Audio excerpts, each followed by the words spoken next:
a day of remembrance and bravery.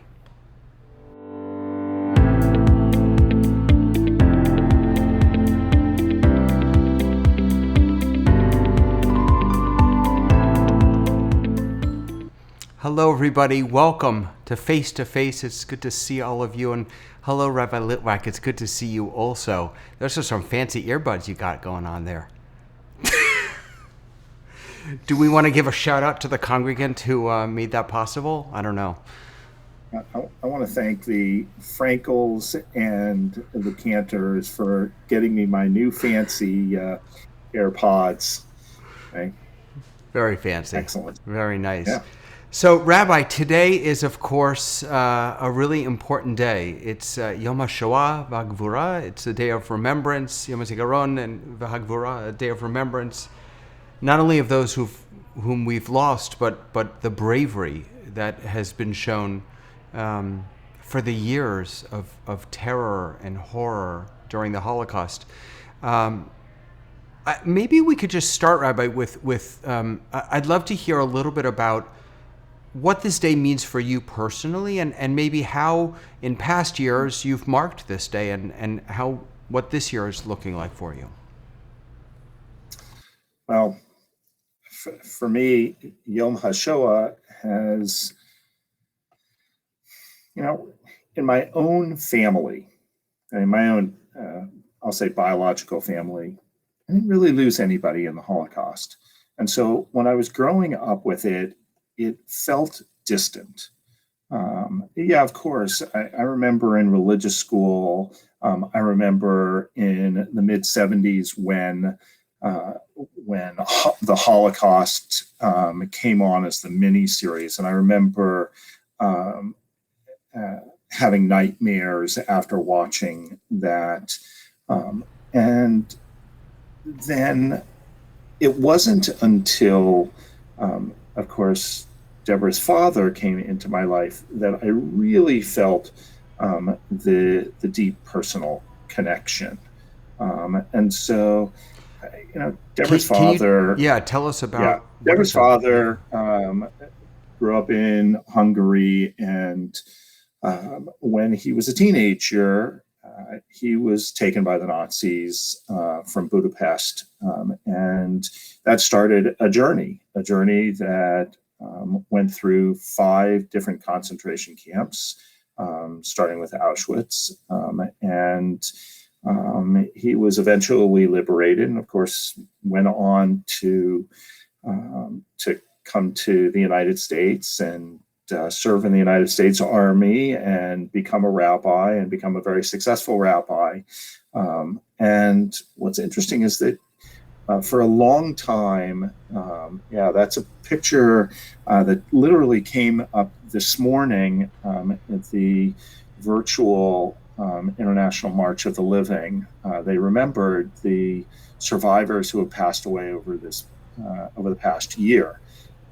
And so they asked us to submit a photograph of him.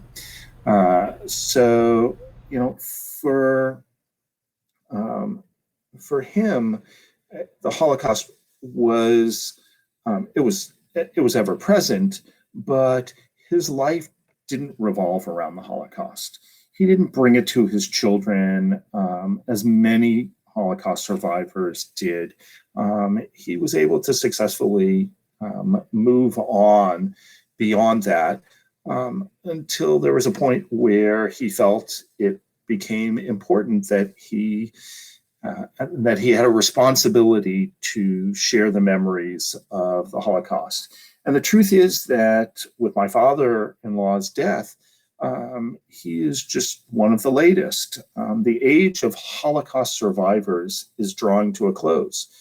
Before long, no one will be left to say, I was there, I saw it, I remember what happened. All that's going to be left is the books of research and the literature and the photos and the films and the archives of testimonies.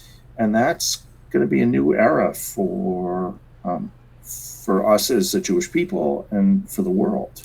Rabbi, when I was growing up, the dominant reason that I was always taught as to why my Judaism was so important is so that we never let them win.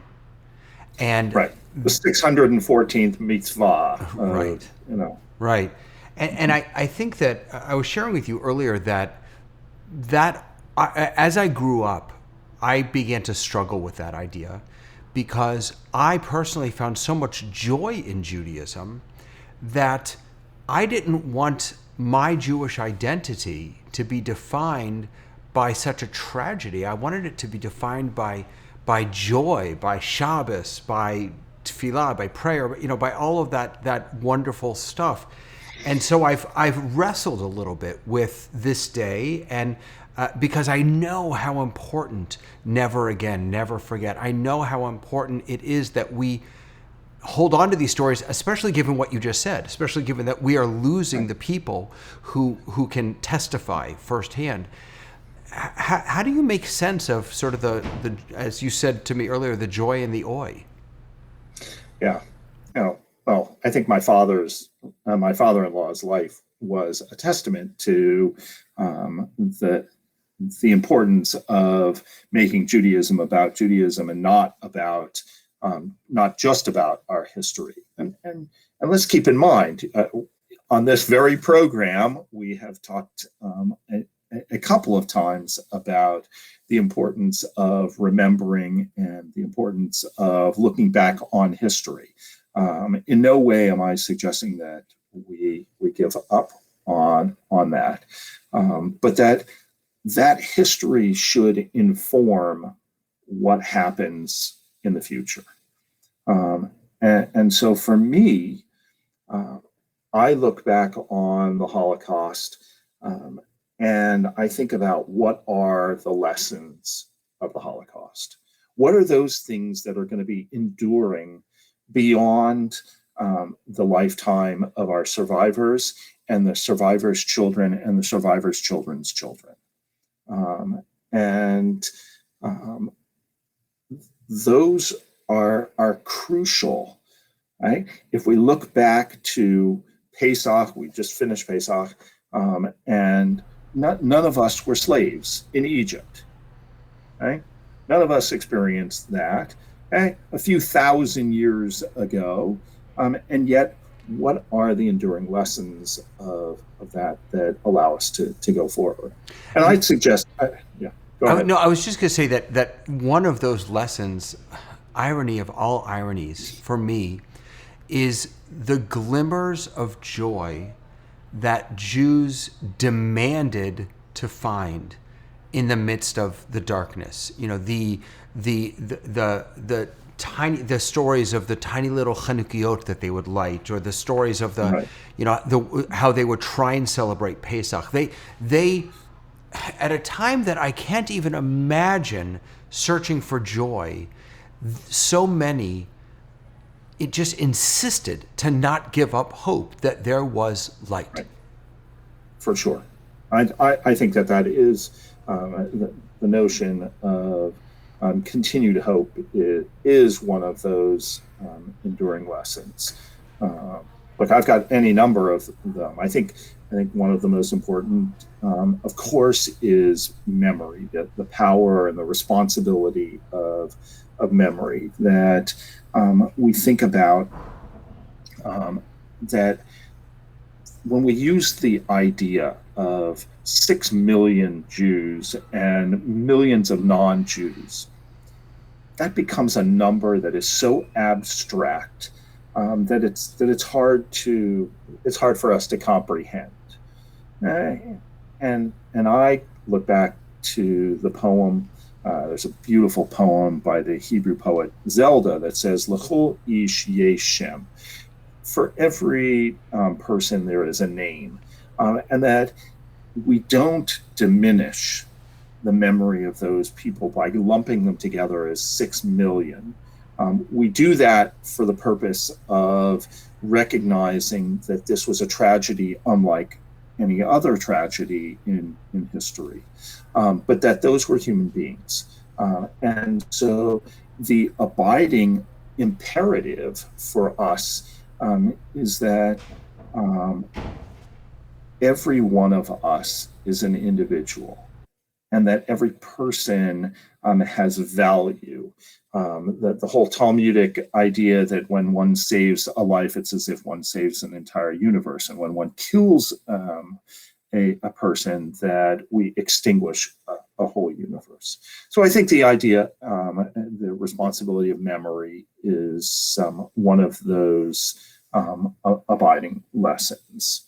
I also think that it's so beautiful, and again, perhaps a bit ironic, that the symbol that we use when we sort of fulfill that mitzvah of memory is the symbol of light. Yeah. When we're remembering, I mean, I'll just A candle.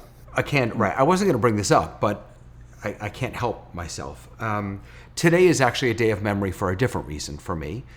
It's the English yahrzeit of my daughter's death, and lighting a candle in the midst of unimaginable darkness, and by the way, I'm not comparing, but to light a candle, to find light in the midst, or not to find light, sorry, to create light in the midst of unimaginable darkness, and for that to be the symbol of memory is quite profound to me.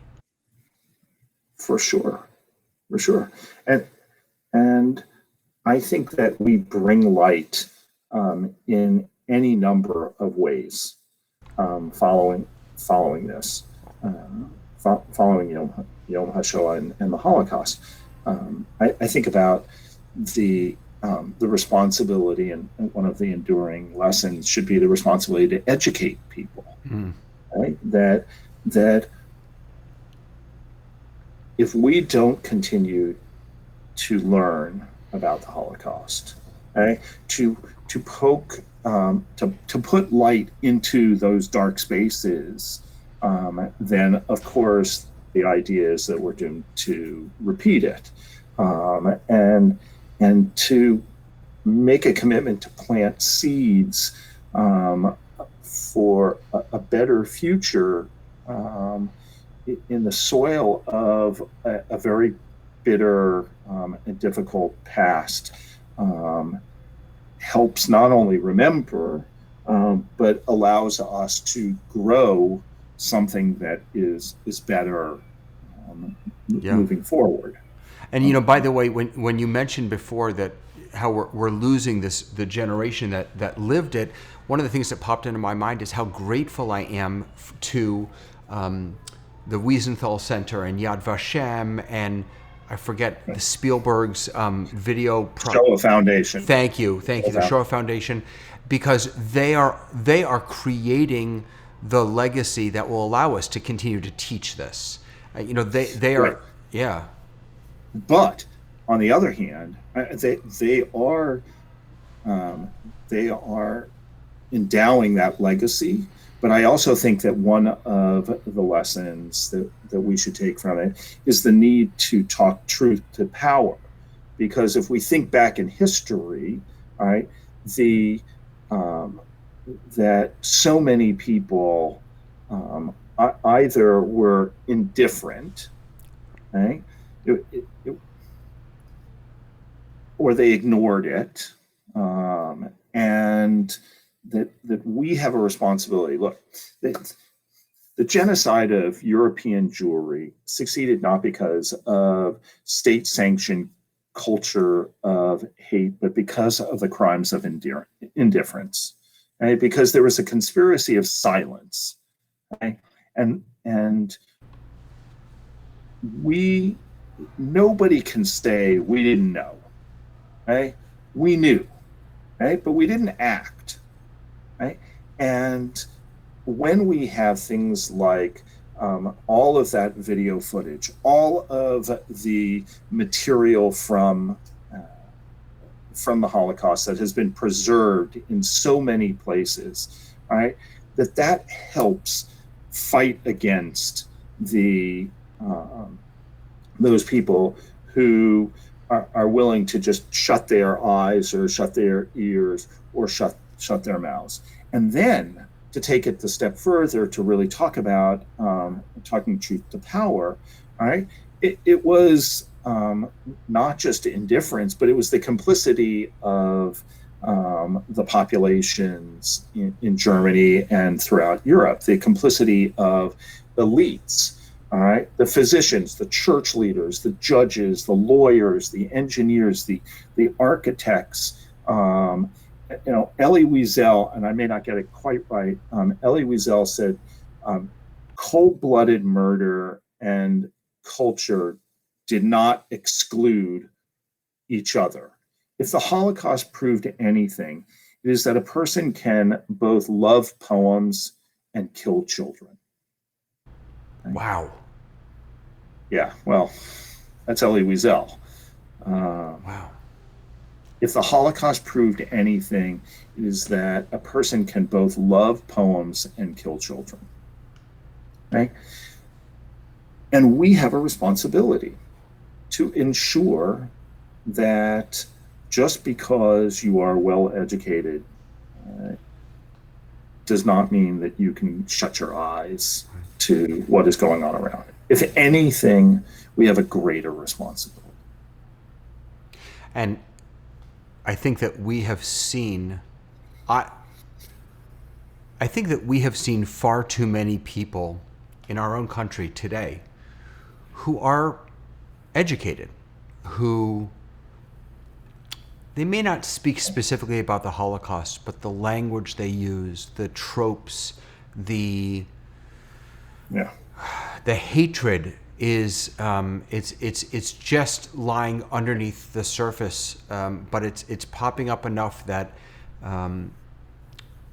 to honor those memories, we have to do more than just tell their stories. We have to make sure never again. We have to act on it. Right. And that when people commit crimes against humanity, that we have to hold them responsible. Right? It's so easy to shut our eyes. And in this article that I read in the Jerusalem Post about these lessons from the Holocaust, the idea is that if the 20th century, symbolized by the Holocaust, was an age of atrocity, it was also the age of impunity. Right? The few of the perpetrators were brought to justice. And so, just as there can be no sanctuary for hatred or bigotry, that we have a responsibility to, in our own day, right, bring those to justice who commit those crimes against other beings. And we could just name them. Right? Amen. Amen. So a somber conversation for today, but a really, really important one. Can I do one more? I want to think about one more. Please. One more, and that is, for me, it is to recognize the vulnerability of the powerless, right, and our responsibility to protect them. Now, again, the genocide of European Jewry occurred not only because of the vulnerability of the powerless, but because of the powerlessness of the vulnerable, right? And if we think about who were the first to be taken by the Nazis, it was those whose lives were not worth living. The Jewish disabled, okay? And then it started to spread to recognize that, we could just define somebody who was Jewish as not being worthy of living. And I think that if there is a lesson going forward, it is the responsibility to give voice to the voiceless, right? To empower the powerless, and then to ensure that those who are vulnerable are protected. Beautiful. Thank you so much. This was a meaningful way for me to as someone who struggles with it. I struggle with this day not only because I'm a joy-oriented guy, but I mean, I can't tell you how many times I've been in Yad Vashem and I just haven't been able to finish. It's just too in fact, I haven't gone on March of the Living in large part because I'm afraid to. I just don't know how I can possibly process it. But the way you framed this and the values that you've allowed us, that you've brought forth for us has been a really meaningful way to mark this day. So thank you for that. I really appreciate that.